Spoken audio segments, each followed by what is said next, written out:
नमस्कार, आदाब, सत श्री अकाल। News talk with VD Sameer में मेरे सभी चाहने वालों का भरपूर स्वागत है। आज की जो मैं चर्चा आपके समक्ष लेके आया हूँ, ये है पंजाब और आम आदमी पार्टी के संबंध में।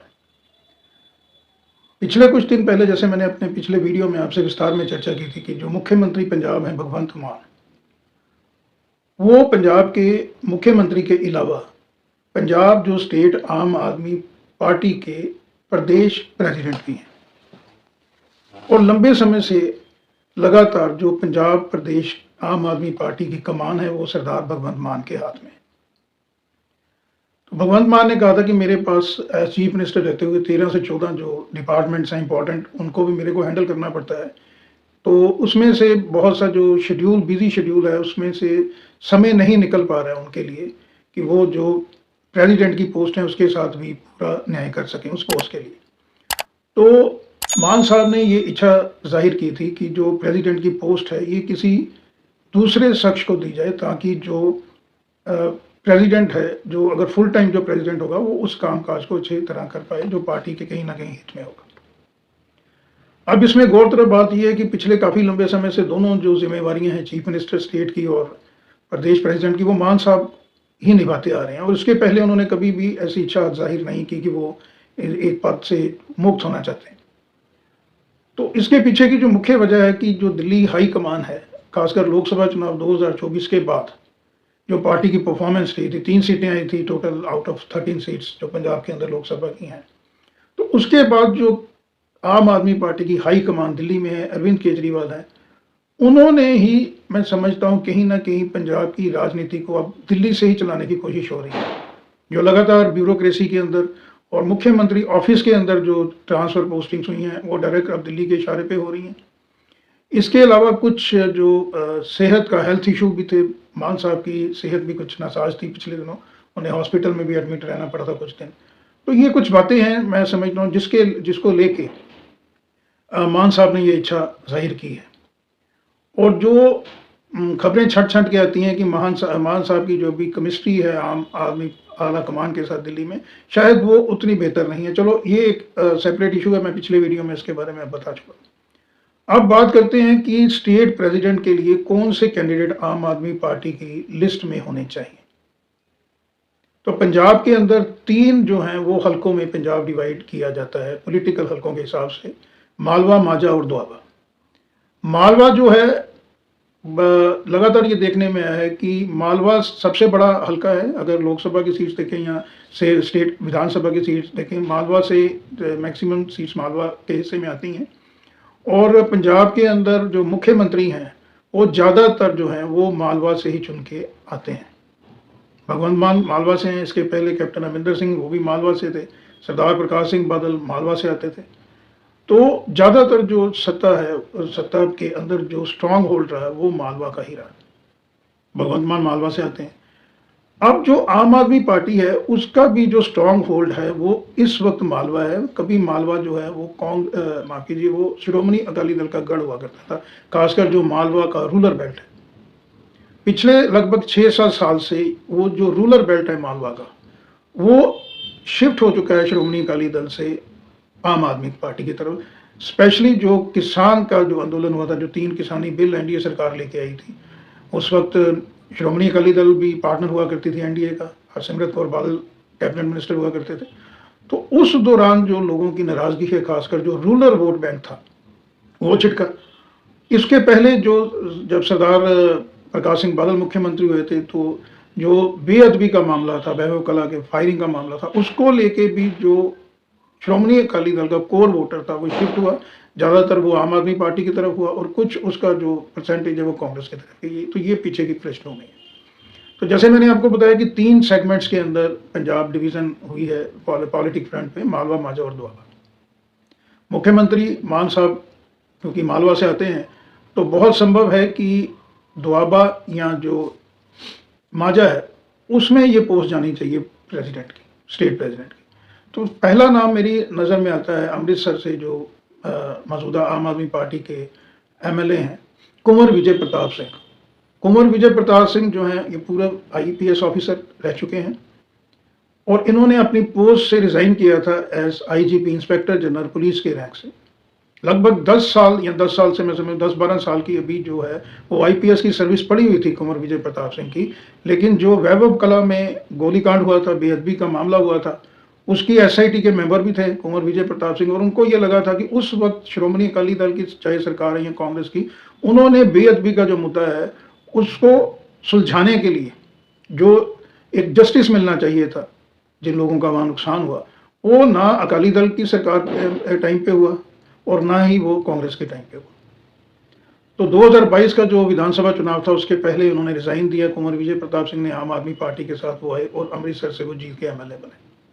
बहुत उम्मीद थी कि कुंवर विजय प्रताप सिंह को डिप्टी चीफ मिनिस्टर, उस वक्त आम आदमी पार्टी सरकार में ये बहुत से लोग माने जाते थे कि उनको बनाया जाएगा, क्योंकि एक जो सिख चेहरा है वो मुख्यमंत्री होंगे और डिप्टी चीफ मिनिस्टर एक हिंदू चेहरा आएगा। उसके अलावा जो, क्योंकि जैसे मैंने बताया आईपीएस ऑफिसर है कुंवर विजय प्रताप सिंह पंजाब काडर के, बहुत ही बेहतरीन उन्होंने सर्विसेज पंजाब सरकार को दी ड्यूरिंग उनका जो आईपीएस पीरियड था। अमृतसर एएसपी रहे, एसपी रहे, उसके बाद डीआईजी बॉर्डर रेंज भी रहे अमृतसर बॉर्डर रेंज में। इस एरिया से वो भली भांति जानते थे और बहुत ही उनकी साफ सुथरी छवि है। नो नॉनसेंस ऑफिसर के रूप में उनको माना जाता है और अक्रॉस द पार्टी लाइन, चाहे वो श्रोमणी अकाली दल है, भारतीय जनता पार्टी या कांग्रेस है, उनकी वर्किंग को अप्रिशिएट किया जाता है। लेकिन जब कुंवर विजय प्रताप ने जब आम आदमी पार्टी की सरकार बनी तो उसमें भी वो ढोल मोट रवैया आम आदमी पार्टी का भी रहा बेअदबी के मामलों को लेकर, और इसी मामले को लेकर आईपीएस की नौकरी छोड़ी थी एसआईजी रहते हुए। तो वो अपनी सरकार के ऊपर भी प्रश्न चिन्ह लगाते हैं इन जो वैभव कला जो कांड हुआ था, गोली कांड, जिसकी वजह से पार्टी ने उनको साइडलाइन किया हुआ है। फिलहाल 2-3 रीशफल के बाद भी उनको मिनिस्टर जो है कैबिनेट में नहीं लिया जा रहा है। वजह इसके पीछे की अब उनकी आला कमान के साथ कुछ मिसअंडरस्टैंडिंग है या चीफ मिनिस्टर ऑफिस के साथ कुछ है, वो तो अब आम आदमी पार्टी जाने। लेकिन मेरा मानना ये है कि एक बैलेंस बनाने के लिए तीनों सेगमेंट्स के अंदर मुख्यमंत्री मालवा से और स्टेट प्रेसिडेंट अगर कुंवर विजय प्रताप को बनाया जाएगा, उसका आम आदमी पार्टी को माझा में बहुत ज़्यादा फायदा होने की उम्मीद है, क्योंकि माझा के अंदर इस वक्त कांग्रेस का बहुत ज़्यादा स्ट्रांग होल्ड और बेस है। आम आदमी पार्टी कहीं ना कहीं जो है वो माझा के क्षेत्र में वीक दिखाई देती है, और कुंवर विजय प्रताप सिंह को अगर बनाया जाता है स्टेट प्रेसिडेंट तो इससे जो है वो लोगों के बीच, आम जन के बीच भी बहुत अच्छा संदेश जाएगा। क्योंकि जैसे मैंने आपको बताया कुंवर विजय प्रताप सिंह को आम जनता के साथ उनका ब्यूरोक्रेसी में और पॉलिटिशियंस के बीच में उनका जो जनाधार है और रेपुटेशन है वो बहुत बढ़िया है। इसका फायदा आम आदमी पार्टी को हो सकता है। दूसरे कैंडिडेट हो सकते हैं दोआबा से डॉक्टर राजकुमार चब्बेवाल। डॉक्टर राजकुमार चब्बेवाल जो हैं वो लोकसभा चुनाव 2024 के एन पहले कांग्रेस को छोड़ के, विधायक थे कांग्रेस के चब्बेवाल से, छोड़ के आम आदमी पार्टी में आए, और जो रिजर्व कॉन्स्टिट्यूंसी है लोकसभा की हुशियारपुर, वहाँ से आम आदमी पार्टी ने उनको टिकट दिया। उनका बहुत ज़्यादा जनाधार है और वो इस वक्त आम आदमी पार्टी के लोकसभा मेंबर पार्लियामेंट है। दलित समाज से आते हैं, हिंदू चेहरा है। दोआबा के अंदर भी जो आम आदमी पार्टी का उसका बेस जो है वो कहीं ना कहीं वीक है, और अगर डॉक्टर राजकुमार चब्बेवाल को प्रेसिडेंट की पोस्ट दी जाती है, उससे एक तो दलित समाज के अंदर जो है वो संदेश बहुत बढ़िया जाएगा, और हुशियारपुर के जो आसपास का इलाका है, चाहे वो जलंधर है, हुशियारपुर है, नवांशहर है, फगवाड़ा बेल्ट जो जीटी रोड बेल्ट है अप टू रोपड़, वहाँ पे दलित समाज की काफ़ी बड़ी एक संख्या है, और ज़मीनी स्तर पे जो डॉक्टर राजकुमार चब्बेवाल हैं उनकी भी रेपुटेशन बहुत बढ़िया है लोगों के बीच। तो आम आदमी पार्टी को एक तरफ इसका बेनिफिट ये होगा कि जो दलित समाज है उसके अंदर इसका संदेश अच्छा जाएगा, और कहीं ना कहीं दोआबा में जो आम आदमी पार्टी है उसको भी बल मिलेगा। अब ये दो चेहरे, लेकिन जो चेहरा सबसे ज़्यादा आगे चल रहा है वो है अमन अरोड़ा जी का। अमन अरोड़ा मौजूदा समय मालवा के मेंबर, मालवा से आते हैं, मालवा एरिया से रिप्रेजेंट करते हैं, वहाँ से विधायक हैं, मिनिस्टर हैं, बहुत क्लोज उनकी एसोसिएशन है सरदार भगवंत मान के साथ, अच्छे वक्ता हैं, और उनका नाम सबसे लिस्ट में, प्रेसिडेंट की लिस्ट में सबसे आगे आ रहा है। हिंदू चेहरा है तो एक बैलेंस भी हो जाएगा समाज के अंदर।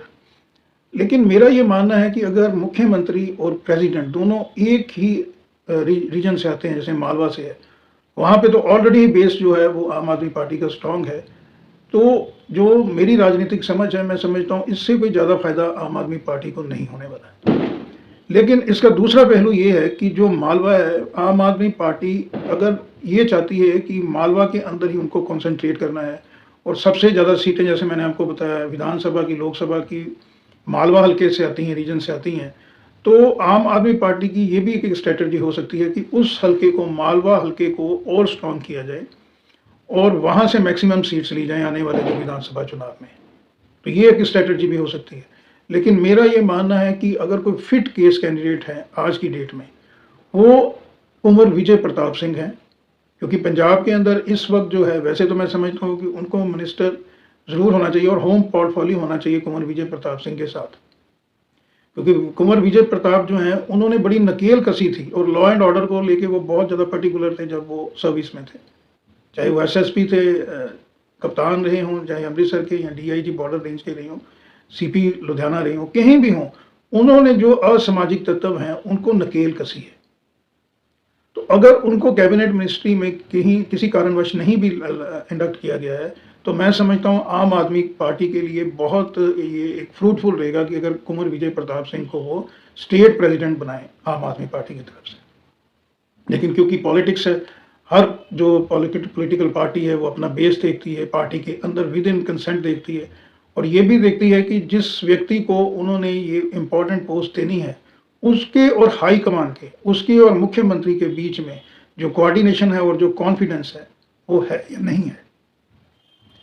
तो जो 3 उम्मीदवार मैंने आपको बताए हैं, अब आने वाले समय में बहुत जल्द मुझे लगता है कि ये अनाउंसमेंट ज़रूर हो जाएगी। जैसे मान साहब ने इच्छा जताई कि फुल टाइम प्रेसिडेंट होना चाहिए पंजाब के अंदर आम आदमी पार्टी की बेहतरी के लिए, तो मैं समझता हूँ आने वाले कुछ दिनों में ये अनाउंसमेंट हो सकती है कि पंजाब प्रदेश आम आदमी पार्टी के अध्यक्ष कौन होंगे। लेकिन मैं फिर भी ये समझता हूँ कि ये पोस्ट यहाँ द्वाबा को जानी चाहिए या जानी चाहिए माजा को। उससे जो एक बैलेंस है स्टेट की राजनीति का, वो बहुत ज़्यादा बेहतर हो जाएगा। और जैसे मैंने डॉक्टर राजकुमार वेरका का भी बताया, बहुत बढ़िया एमडी उन्होंने की हुई है, रेडियोलॉजिस्ट हैं, होशियारपुर हल्के में बहुत बेहतर उन्होंने काम किया है, ईमानदार साफ सुथरी छवि है, वो भी कैंडिडेट हो सकते हैं। अमन अरोड़ा जी भी कैंडिडेट हो सकते हैं क्योंकि वो मालवा से हैं, मुख्यमंत्री पंजाब भी मालवा से हैं। तो ये भी आम आदमी पार्टी को ये चीज़ ज़रूर चेक करनी पड़ेगी कि जो संदेश जाएगा विद इन लाइन पार्टी का स्टेट के अंदर, वो किस उपलक्ष्य में जाना चाहिए। तो तीनों ही जो कैंडिडेट हैं वो बेहतर कैंडिडेट हैं। तीनों कैंडिडेट्स की चॉइस जो है वो आम जन के बीच, उनकी रेपुटेशन भी बढ़िया है, आम जन से जुड़े हुए हैं। लेकिन जो मेरा मानना है कि पंजाब के लिए अगर कुंवर विजय प्रताप सिंह को प्रेसिडेंट बनाया जाता है या उनको कैबिनेट में इंडक्ट करके होम पोर्टफोलियो दिया जाता है, तो वो पंजाब का जो लॉ एंड ऑर्डर है, स्पेशली जो ड्रग माफिया है, जेल के अंदर जिस तरह से गैंगस्टर का कल्चर बढ़ रहा है, इसके ऊपर नकेल कसने में मैं समझता हूँ बेखूबी से अपना रोल अदा कर सकते हैं कुंवर विजय प्रताप सिंह। दूसरा, ऑन अ लाइटर नोट, जाते जाते मैं एक चीज़ और आपसे शेयर ज़रूर करना चाहूँगा कि देश की राजनीति में जो पंजाब है वो न्यूज़ से कुछ हट के रहता था। क्योंकि अगर हम देखें, चाहे वो नेशनल चैनल्स देखें या यूट्यूब चैनल्स देखें या कोई और मंच देखें, तो तकरीबन 65% से 70% जो चर्चा है वो यूपी बिहार से होती है, या जो हिंदी बेल्ट के एरिया है, राजस्थान ले लीजिए, मध्य प्रदेश, महाराष्ट्र जैसी बड़ी स्टेट, बंगाल जैसी, इसकी चर्चा हो जाती थी। लेकिन जब से आम आदमी पार्टी ने सत्ता संभाली है 2022 से पंजाब की, तो आम आदमी पार्टी को एक, मैं समझता हूँ ये उनकी एक स्ट्रेंथ है, एक स्ट्रेटजी है ब्रांडिंग की और मार्केटिंग की। पॉलिटिक्स के अंदर ये मैं समझता हूँ कहीं ना कहीं नहीं है, जिसकी वजह से कोई ना कोई इशू जो है, चाहे वो बिल्ड किया जाता है सेल्फ मेड मीडिया के थ्रू। जैसे दिल्ली की चर्चा होती है, वैसे ही अभी पंजाब की चर्चा भी अलग अलग मुद्दों को लेकर देश भर में होती है। क्रेडिट गोज टू आम आदमी party political strategy, marketing and branding. तो ये क्रेडिट जो है वो केजरीवाल साहब को जाना चाहिए कि जो एक स्लीपी स्टेट के रूप में माना जाता था पंजाब को, अब नेशनल जो पॉलिटिक्स है उसके परिप्रेक्ष्य में पंजाब की न्यूज़ भी आती हैं और पंजाब के जो मैटर हैं, छोटे छोटे मैटर हैं, उनको भी हाईलाइट किया जाता है। मैं समझता हूँ आम जन के लिए और देश के लिए कहीं ना कहीं बेहतर ही है, क्योंकि पंजाब सेंसिटिव स्टेट है, बॉर्डर स्टेट है, वहाँ के छोटे छोटे इश्यूज भी जो सेंट्रल गवर्नमेंट के साथ डिस्कस होने चाहिए, उनकी नज़र में होने चाहिए, लोगों की नज़र में होने चाहिए। क्योंकि पंजाब ने देश की आज़ादी, देश की तरक्की, डिफेंस फोर्सेस में, हर जगह, एग्रीकल्चर के अंदर बलिदान देने में जो योगदान पंजाबियों का है वो किसी और, मैं समझता हूँ, सूबे का नहीं है देश के प्रति। तो पंजाब जो है उसके सारे जो इशू हैं वो सॉर्ट आउट भी होने चाहिए। और केंद्र सरकार को भी मैं अपील करता हूँ अपने माध्यम से कि पंजाब को भी हिमाचल प्रदेश की तरह, जम्मू कश्मीर की तरह, नॉर्थ ईस्ट के दूसरी स्टेट की तरह इंडस्ट्रियल पैकेज जो है वो स्पेशल पैकेज देने की ज़रूरत है, ताकि पंजाब की बेहतरी हो, पंजाब कुछ आगे बढ़ सके। जैसे रेल कोच फैक्ट्री कपूरथला में लगी थी, सदियों पुरानी बात है। उसके बाद पंजाब में केंद्र सरकार की तरफ से कोई भी बड़ा प्रोजेक्ट नहीं आया, इतना ज़्यादा पोटेंशियल होने के बावजूद भी। स्पेशली एग्रीकल्चर अलाइड इंडस्ट्री में सेंट्रल गवर्नमेंट को बढ़ चढ़ के इन्वेस्टमेंट प्राइवेट और पब्लिक सेक्टर में करवानी चाहिए पंजाब में। हालांकि ये एक दूसरा इशू है, फिर किसी दिन किसी और वीडियो में इसके बारे में चर्चा होगी। तो मैंने आज के इस जो मेरा टॉपिक है उसके साथ इसको लिंक करने की इसलिए ज़रूरत समझी, क्योंकि पंजाब जो है ये इसको सोने की चिड़िया, गोल्डन जो प्लेट है वो कहा जाता था इकोनॉमिक फ्रंट पे देश में।